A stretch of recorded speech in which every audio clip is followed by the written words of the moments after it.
Dear friend, welcome to our channel AEH.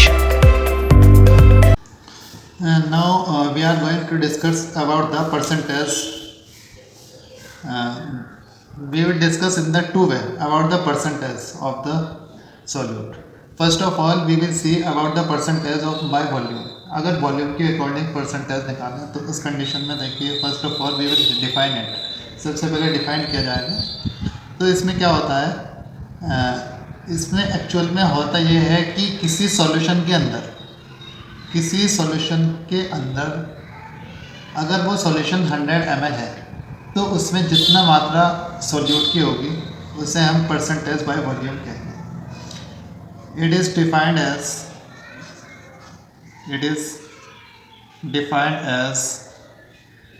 The amount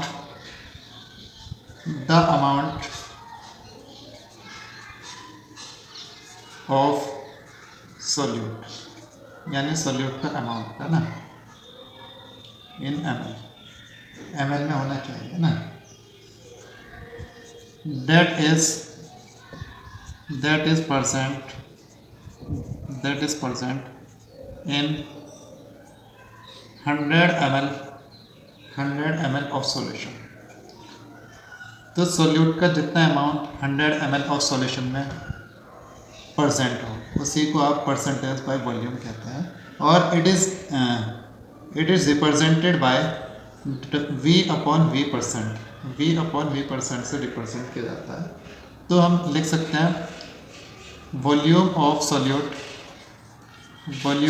solute upon नीचे volume of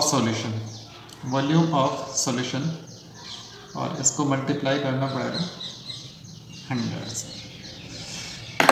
now we see percentage by weight. हमने percentage by volume देख लिया. अब देखते हैं percentage by wait.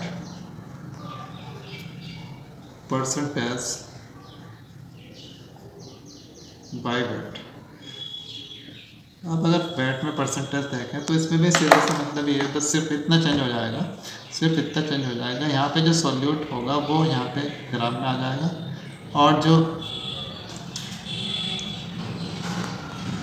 यहाँ पे सॉल्यूशन करना पड़ेगा और जो यहाँ पे सॉल्यूशन है जितना अमाउंट वो यहाँ पे भी ग्राम में आ जाएगा. तो हम क्या कह सकते हैं, it is defined as the weight. इस बार वेट लिख लीजिए. Defined as the weight of solute. यहाँ पे आप इन ग्राम करें. दैट इज़ परसेंट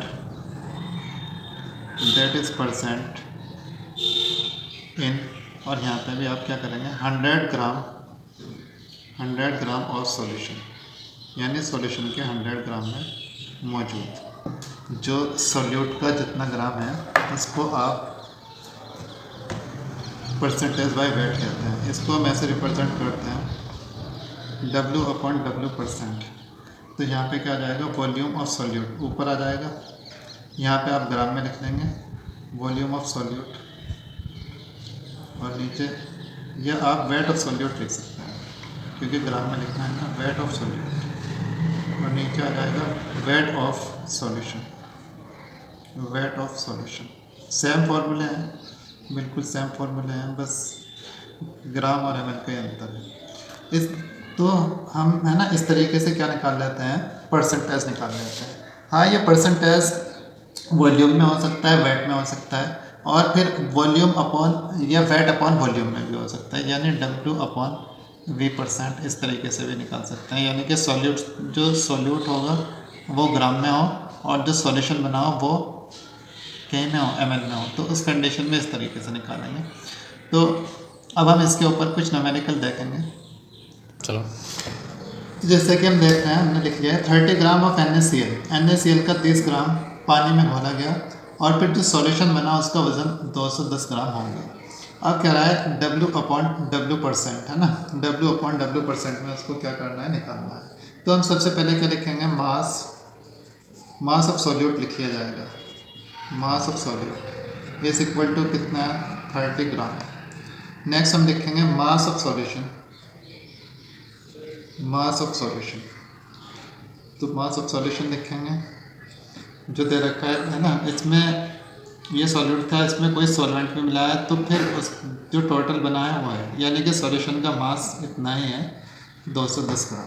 और फिर आप ऑलरेडी फार्मूला जानते हैं, जब आप W/W% निकालते हैं तो उस कंडीशन में एक बात आती है मास ऑफ सॉल्यूट, तो आप ऊपर लिख लेते हैं मास ऑफ सॉल्यूट, और है ना अपॉन मास ऑफ सॉल्यूशन लिखते हैं, मास ऑफ सॉल्यूशन, और फिर मल्टीप्लाई 100 से की जाती है।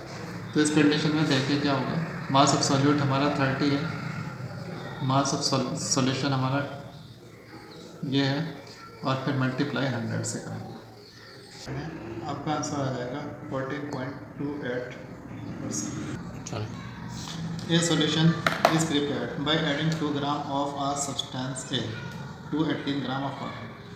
एक सब्सटेंस दिया गया है 2 ग्राम और 18 ग्राम पानी में घोलकर उसका सॉल्यूशन बना दिया गया। तो अब ये पूछता है सॉल्यूट का परसेंटेज, सॉल्यूट का परसेंटेज। तो हमने आपको बताया कि सबसे पहले लिख लेते हैं मास of solute, mass of solute जो आपको दे रखा है 2 ग्राम, 2 ग्राम। फिर उसके बाद लिखते हैं mass of solution, mass of solution. तो देखो इस बार आपको उसने दिया है सॉल्यूट का मास दे दिया है ना, लेकिन यहाँ पे सॉल्वेंट दिया है, तो सॉल्यूट प्लस सॉल्वेंट दोनों मिलाकर सॉल्यूशन होता है, यानी कि 2 + 18 इज इक्वल टू 20। तो इसका मतलब क्या है कि 20 ग्राम सॉल्यूशन तैयार हुआ है। और फिर आप क्या निकालेंगे कंडीशन के according, mass percentage of solute. क्या निकालेंगे, मास परसेंटेज ऑफ सॉल्यूट।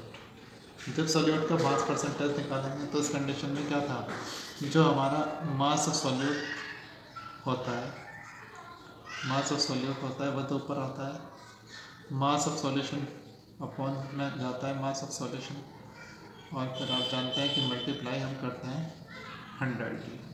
तो इस कंडीशन में जो मास ऑफ सॉल्यूट है 2 और सॉल्यूशन जो बना है 20 और मल्टीप्लाई 100। अब अगर हम देखें